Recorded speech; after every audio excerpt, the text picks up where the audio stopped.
ओम शांति। आज 18 फरवरी 2017 प्यारे बाप दादा के वे मधुर महावाक्य जिनका श्रवण हमने अपनी क्लास में आज सवेरे किया है, उस पर अब हम मनन और चिंतन करते हैं। आज की मुरली में बाबा ने हमें एक दात दी है और वो ये, बाबा बोलते हैं, मीठे बच्चे सदा इसी रुहाब में रहो कि बाप हमको वापस ले जाने के लिए आए हैं, अब सबको वापस चलना है। इसको बाबा ने रुहाब क्यों कहा? बाबा कह सकते हैं कि बच्चे इस धारणा में रहो, इस संकल्प में रहो। रुहाब क्यों कहा? इसलिए कि भटके हुए जो होते हैं, भटके हुए भटक भटक कर थक जाते हैं। आज के दुनिया की मनुष्यों की आप हालत देखो कि जैसे कोई भूल भलैया में भटका हुआ है, ट्रैफिक जैम में फंसा हुआ है। आपको बाहरी वर्ल्ड में भी ट्रैफिक जैम बार जगह जगह दिखेंगे, जगह जगह लाइनें दिखेंगी। बच्चे को स्कूल में दाखिल करने के लिए लाइन, उसके बाद नौकरी के लिए लाइन, उसके बाद अपना पैसा निकालने के लिए बैंक के अंदर लाइन। जीवन में हर जगह क्यों ही क्यों है। किसी अस्पताल में दाखिल होना तो लाइन, यहाँ तक कि मुर्दा जलाने के लिए भी अब लाइन लगनी शुरू हो गई है।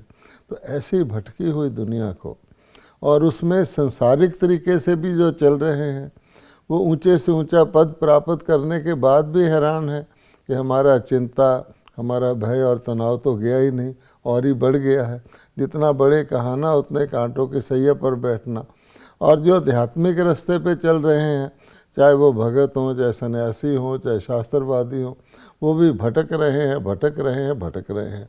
तो कोई व्यक्ति घने जंगल में भटक भटक कर निराश हो जाए और थक जाए, उसमें कोई रास्ता बताने वाला मिल जाए जो उस मुसीबत से उनको लिबरेट करे।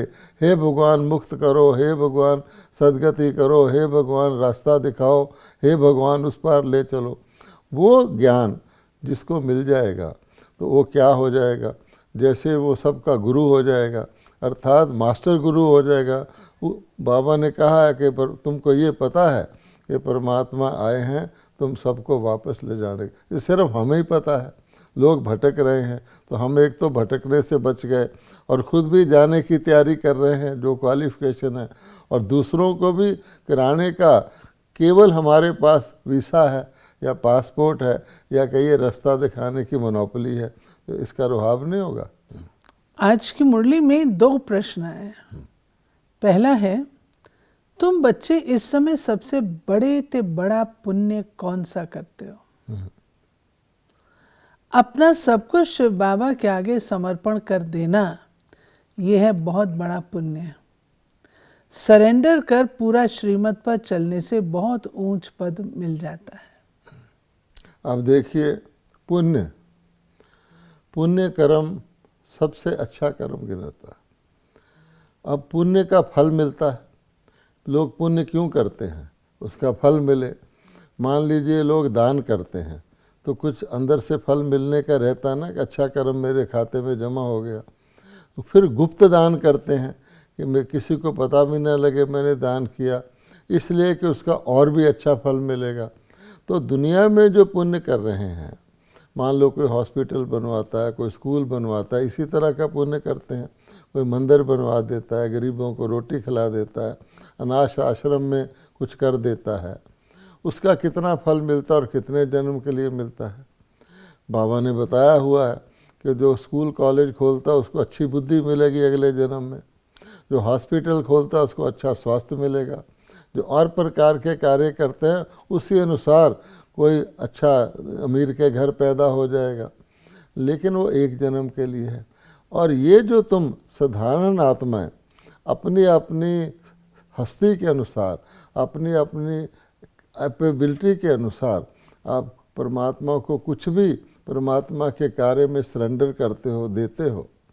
परमात्मा को तो नहीं चाहिए, लेकिन जो ईश्वरीय कार्य है, इतना ग्रेट वर्क है पतित को पावन बनाने का, उसमें अपना थोड़ा सा भी धन लगाते हो, समय लगाते हो, शक्ति लगाते हो, मन लगाते हो, तो सबसे बड़ा पुण्य नहीं हो गया? क्योंकि आप उस चीज़ की प्राप्ति करवा रहे हो जो परमात्मा के द्वारा स्वर्ग स्थापन हो रहा है, पावन दुनिया स्थापन हो रही है। आज गंगा को साफ करने के लिए गवर्नमेंट कितना धन खर्चती है, गंगा साफ हुई? क्योंकि उसके अंदर तो और ही ज़्यादा दुनिया भर का कचरा पड़ता रहता है। लेकिन परमात्मा ये जो कार्य कर रहा है, योग बल के द्वारा सारी प्रकृति सतो प्रधान हो जाए, सारे तत्व शुद्ध हो जाएं। आज तो हवा भी प्रदूषित है और पानी भी प्रदूषित है, क्या प्रदूषित नहीं है, मन भी। तो ऐसे पुण्य कार्य में बाबा हमको रियलाइज़ करा रहा है कि कोई छोटा मोटा काम नहीं है। कई बार ये बच्चे भूल जाते हैं, दुनिया की हसल बसल में किसी स्वामी के गुरु के पास लाखों की संख्या में फॉलोअर देख लिए तो बाबा के कई बच्चे निराश हो जाते हैं। भाई देखो हम तो थोड़े से हैं। भगवान कहता है अरे भूल गए पांडव थोड़े से थे, उनकी विजय हुई। हीरे जवाहरात की दुकान पे थोड़े ग्राहक जाते हैं, लेकिन वो भूल जाते हैं। इसलिए बाबा बता रहे हैं ब्रह्मा कुमार कुमारी बनना ये बहुत बड़ा भाग्य है, और वो बन के छोटा कार्य भी करना, ठीक रास्ते पर करना, स्वर्ग की दिशा में ले जाना, ये बहुत बड़ा पुण्य का कर्म है। जैसे पहले प्रश्न में बाबा ने कहा कि तुमको बहुत नशा होना चाहिए, तो हमें कोई अभिमान नहीं है, लेकिन इस प्रकार का अंदर का फख्र है। बाबा कहते ये पुण्य करते हो। फिर कौन सी एक नई बात मनुष्यों की बुद्धि में बहुत मुश्किल बैठती है? हाँ, कि शिव बाबा तो निराकार है, उसने ब्रह्मा के तन में प्रवेश किया, वही सबसे बड़े से बड़ी आसामी है, उनका ऊंचे से ऊंचा पाठ है। ये नई बात मनुष्यों की बुद्धि में बहुत मुश्किल बैठती है। हाँ, यही इसी बात को भगवत गीता में लिखा गया है कि मुझ साधारण तन में आए हुए परमपिता परमात्मा को मूढ़मती मनुष्य पहचानते नहीं और साधारण मनुष्य समझते हैं। अर्जुन के लिए भी कहा जाता है कि बहुत समय तक वो परमात्मा को अपना सखा समझता रहा, अपने जैसा ही समझता रहा। जब उसने विराट रूप का दर्शन किया, अर्थात उसको परमात्मा ने आदि मध्य अंत का ज्ञान दिया और सारे तीनों कालों तीनों लोकों का दर्शन कराया या दिव्य दर्शन कराया बुद्धि के द्वारा, तो बेचारा चकित रह गया और कांपने लगा कि हे भगवान, मैं तो आपको अपना सखा समझता था, मुझे क्षमा करें। तो ये किस लिए कहा गया है? यही प्रश्न है कि ब्रह्मा के तन में आए हुए भगवान को नहीं पहचानते। गीत बजा है आज, ये कौन आज आया सवेरे सवेरे। बाबा कहते हैं भारतवासियों को ही कहा जाता है कि बच्चे तुमने सबसे जास्ती पाठ बजाया है। तुम हो सतयुग में सो देवी देवता थे, अब शूद्र बने हो, पढ़कर फिर तुम देवी देवता बनते हो। औरों को कैसे पढ़ाएंगे? गीता भी भारत की ही है। हर एक का अपना अपना पुस्तक है, और जो भी धर्म पिताएं आए वो सब मनुष्य हैं। ये सभी आत्माओं का निराकार फादर जो नॉलेजफुल है, ड्रामा के आदि मध्यांत को जानते हैं। बाप को पढ़ाना भी तुम बच्चों को है, क्योंकि तुमको ही चक्रवर्ती राजा बनना है। ये बात भी बाबा ने हमको कितनी सहज रीति से बताई है कि जैसे परमपिता परमात्मा बीज रूप है, भगवत गीता में लिखा हुआ है कि सृष्टि एक उल्टे वृक्ष के समान है जिसका बीज रूप में परमात्मा हूँ। उल्टा वृक्ष इसलिए कि परमात्मा ऊपर है और उसके बाद ये सृष्टि नीचे की ओर है। तो बीज जो होता है वो अपनी सारी शक्ति, जो कुछ उसके गुण है, जिस चीज़ का वो बीज है, किसको देता है? पेड़ के उगे हुए लास्ट पत्ते को देता है, या उस या फैले हुए पेड़ की कोई छठी टहनी को देता है, या सब टहनी को शाखा को देता है, या जड़ को देता है। और जड़ के बाद जड़ भी नीचे होती है, बीज भी नीचे होता है, अर्थात वो गुप्त होते हैं। इसीलिए सरस्वती को गुप्त कहा गया है। ब्रह्मा जिसके तन में भगवान आते हैं वो भगवान भी उसमें गुप्त हो जाते हैं, लेकिन वो उसको देता है। उसके बाद जब धरती के ऊपर दो पत्ते निकलते हैं हमेशा, दो पत्ते अर्थात ब्रह्मा और सरस्वती, उसके बाद जो छोटा पौधा निकलता है उसके अंदर बीज की सारी शक्ति होती है और वो ही आगे जाके शाखाओं को डिस्ट्रीब्यूट करता है। जैसे कोई बहुत बड़ा कुल या ख़ानदान होता है जिसका लोग नाम लेके मान करते हैं, मैं राजपूत कुल का हूँ, अर्थात मेरे में भय नहीं है, मैं कभी पीठ नहीं दिखाता, हर एक को मान होता है ना। तो भगवान कहता है तुम ऐसे ऊंचे ब्राह्मण कुल और उसके बाद देवता कुल के हो, बाकी सब तो ब्रांचेज हैं, तो उनके अपने अपने शास्त्र हैं, अपनी अपनी, लेकिन वो बीज से निकले हुए नहीं हैं, डायरेक्ट बीज से पैदा हुए तुम हो। इसलिए भगवान कहता है गीता भी यहाँ है, भगवानोवाच भी यहाँ है, और बाकी सब, और फुल टाइम जो बीज से निकलेगा वो फुल टाइम वृक्ष की फुल आयु तक रहेगा, जो शाख से निकलेगा तो थोड़ा टाइम रहेगा। मान लीजिए क्रिश्चियनिटी है, वो 2000 कुछ वर्ष पहले शुरू हुई, तो उनका फाउंडर और उसके जितने और आत्माएं हैं परम धाम से, उनका कितना पार्ट हुआ 2000 से लेकर आगे तक। और जो आदि सनातन सबसे पुराना और सबसे शुरू का धर्म का होगा उसका फुल पार्ट होगा। तो बाबा ने कहा है तुम पूरा पार्ट बजाते हो, तो जो पूरा बजाएगा सुख का पीरियड पहले है वो पूरा सुख भोगेगा। बाबा ने ये जो कहा चक्रवर्ती, हाँ, इसको आप एक्सप्लेन करेंगे? चक्रवर्ती का अर्थ? चक्रवर्ती का अर्थात है जो फुल चक्कर लगाए, अर्थात सृष्टि की आज से लेकर अंत तक चले, और दूसरा सारी सृष्टि पर उसका राज्य हो। जो भारत के राजा हुए, महाराजा जिनका गायन है, उसको चक्रवर्ती राजा कहते हैं। और इसलिए कहा जाता है, कहानी तो ऐसे लिख दी है कि वो घोड़ा दौड़ाते थे, और वो जो घोड़ा था जो भी उसको पकड़ने की कोशिश करे उसके साथ युद्ध होता था, फाइनली जो फुल चक्कर लगा लेता था वो सारे विश्व का राजा बनता था। भगवान कहते हैं देवी देवता इस प्रकार से लड़ाई करके या घोड़ा दौड़ाकर राज्य नहीं करते, लेकिन जब परमात्मा ज्ञान देता है तो बुद्धि के द्वारा, बुद्धि रूपी घोड़े जिसको मन को कहा जाता है बहुत तेज घोड़ा है, वो सारे विश्व का ज्ञान सुन करके उसको धारण करना, आत्मसार करना, और तीनों लोकों का और तीनों कालों का ज्ञान धारण करना, जिसको कहा जाता है वर्ल्ड की हिस्ट्री और ज्योग्राफी कंप्लीट। आज की दुनिया में हिस्ट्री ज्योग्राफी कंप्लीट नहीं है, हिस्ट्री आज तक की सुनाएंगे, अभी आगे तो हुआ ही नहीं उनके हिसाब से। भगवान तीनों कालों तीनों लोक, वो फिर आत्माएं पूरी जो देवता बनती हैं वो विश्व महाराजन बनती हैं, चक्रवर्ती राजा बनती हैं।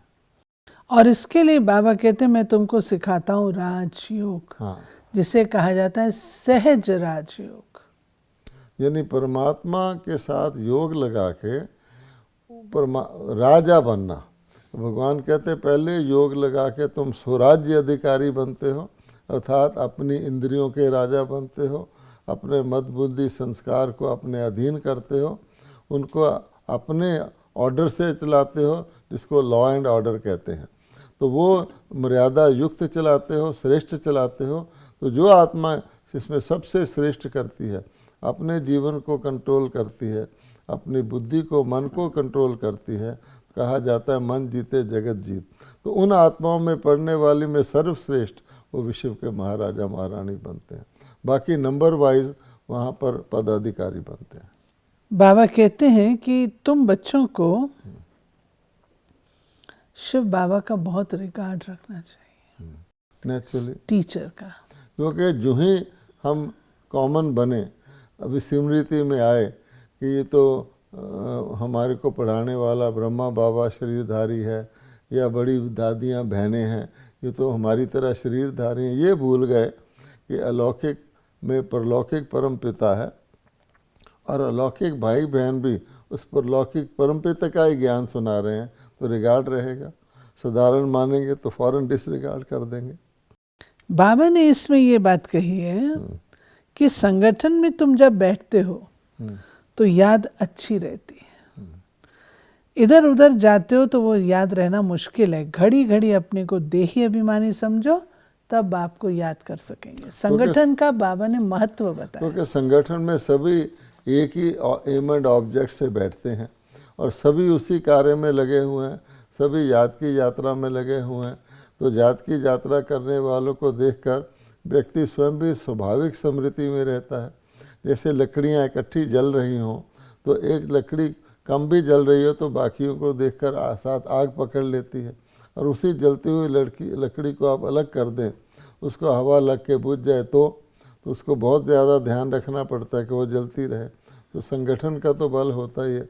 अगर गलत संगठन में चले जाओगे तो गलत रास्ता पे भी पक्के हो जाओगे, और अगर अच्छे संगठन में चले जाओगे तो अच्छे रास्ते में भी पक्के हो जाओगे।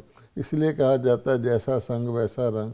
तो जैसा संग को एक व्यक्ति का संग नहीं कहा जाता, संगठन का संग कहा जाता है। और संगठन में जब बैठते हैं हाँ तो अनुभव ये कहता है जिन आत्माओं का बुद्धियोग नहीं लग रहा होता, क्योंकि एक ही प्रकार के संकल्प वहाँ विचर रहे हैं, तो उसका बुद्धियोग भी लग जाता है। आप देखेंगे स्कूल में, कॉलेज में, मिलिट्री में यूनिफॉर्म होता है, एक जैसी ड्रेस होती है। आजकल फैक्ट्रियों आदि में भी एक जैसी ड्रेस पहनाते हैं। उसका भाव क्या होता है कि बाहरी रूप से भी अगर एक जैसी है तो उसमें व्यक्ति को अपना रियलाइज़ करता है कि मैं इस बड़ी फैक्ट्री का एम्प्लॉय हूँ। उसको नशा रहता है, मेरी ये यूनिफॉर्म है। आर्मी वाले को होगा, उसको नशा रहेगा। साधुओं का भी संगठन होगा तो साधु बड़े खुश रहेंगे। अगर किसी गृहस्थियों के बीच में झुंड में एक साधु बैठा हो तो उदास हो जाएगा कि मैं तो अलग न्यारा न्यारा लगता हूँ। इस प्रकार से होता है। और वैसे भी कहते हैं कि संगठन में जब कोई कार्य किया जाता है तो वो सहज भी हो जाता है और हल्कापन भी रहता है। कहा जाता है ना, birds of the same feather flock together. बाबा सुप्रीम सोल कैसे साधारण तन में प्रवेश करते हैं? शास्त्रों में तो अर्जुन का रथ और घोड़ा गाड़ी बना दिया है। रथ का अर्थ कितना बड़ा है, ये है उनका रथ। परम पिता परमात्मा खुद कहते हैं मैं इनमें प्रवेश कर तुमको सभी बातें समझाता हूँ। ये ज्ञान की बातें कोई शास्त्रों में नहीं है। और फिर बाबा ने आज कहा कि ये ब्रह्मा तुम्हारी माँ भी है और ब्रह्मपुत्रा नदी भी है, सागर वो है, बड़े ते बड़े नदी इनको कहेंगे। फिर है सरस्वती और तुम हो ज्ञान सागर से निकली ज्ञान गंगाएं। उन्होंने फिर चित्र बना दिया, ब्रह्मपुत्रा कहाँ से निकली ये उनको क्या पता। फिर सिंधु सरस्वती का भी नाम है। कुछ ना कुछ थोड़ा बहुत शास्त्रों में लिखा हुआ है। यानी आश्चर्य की बात यह है कि परम पिता परमात्मा ने जो रूहानी कर्तव्य सूक्ष्म रूप से कलयुग के अंत में किया, उसके प्रतिफल में तो स्वर्ग बन गया। और इसलिए भगवान का जो सिखाया हुआ ज्ञान था, योग था, उसको कहते हैं प्राय लुप्त हो गया, क्योंकि उसकी वहाँ आवश्यकता ही नहीं रही। अब सारा समय सतयुग त्रेता जब तक देवी देवताओं का राज चला तो उसकी आवश्यकता ही नहीं रही। लेकिन जब वो गुम हो गया, देवता पुण्य क्षीण हो गए, उस वक्त उनको स्मृति आई ये क्या हुआ, हमें ये कैसे प्राप्त हुआ था। तो प्राप्त तो कलयुग के अंत में हुआ था। तो हूबहू श्रुतियों और स्मृतियों से अपनी बुद्धि के बल से उन्होंने हर चीज़ का रेप्लिका यानी यादगार बनाया। परमात्मा कहते हैं मैं जो निराकार परमात्मा ने ब्रह्मा जी के तन में प्रवेश करके तुमको ज्ञान दिया, अर्थात ज्ञान सागर ने ब्रह्मा जो सबसे बड़ी नदी है उसको ब्रह्मपुत्रा नाम दिया गया, यानी वो शिव का पुत्र है, उसके द्वारा ज्ञान दिया। फिर बाबा कहते हैं ब्रह्मा को माँ भी कहा गया है, क्योंकि निराकार परमात्मा ब्रह्मा के रथ में प्रवेश करके प्रवृत्ति मार्ग के हिसाब से अन्य शरीरधारी आत्माओं को अडॉप्ट करते हैं। तो बाबा कहते हैं जिनको अडॉप्ट किया पतित पावनी, उन्होंने तो आत्माओं ने पतित आत्माओं को पावन किया, ब्रह्मा के द्वारा किया, लेकिन उसकी भी नदियाँ बना दी, गंगा यमुना उनको भी पतित पावनी कह दिया। तो सागर, ज्ञान सागर को सागर बना दिया, ब्रह्मा को ब्रह्मपुत्रा बना दिया जो कि मेल है, शरीरधारी पुरुष है, बाकियों को नदियाँ बना दिया। और बाबा कहते हैं कहानी भी बना दी कि शिव की जटा से गंगा निकली थी जिसको भागीरथ शंख बजाता हुआ लाया था। भागीरथ भाग्यशाली रथ ब्रह्मा को ही कहते हैं। तो हूबहू जो वृतांत घटा उसका यादगार चला आता। फिर बाबा कहते हैं विवेक कहता है कि विनाश जरूर होना है।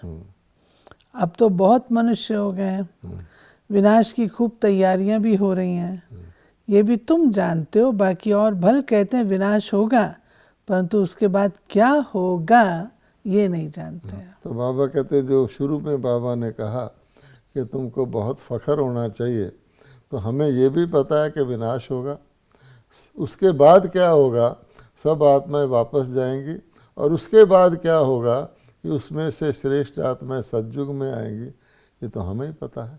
बाकी दुनिया को आसार दिखते हैं विनाश होगा, लेकिन भयभीत होते हैं, क्योंकि विनाश के बाद क्या होगा, आत्माएं विनष्ट नहीं होती, आत्माएं परम धाम में जाती हैं, पता नहीं है। कहते हैं डूम्सडे की जो क्लॉक है उसका कांटा और आगे खिसका दिया गया है। आजकल यही किया गया कि एक वैज्ञानिकों ने एक विनाश की घड़ी बनाई हुई है कि विनाश कितना दूर है।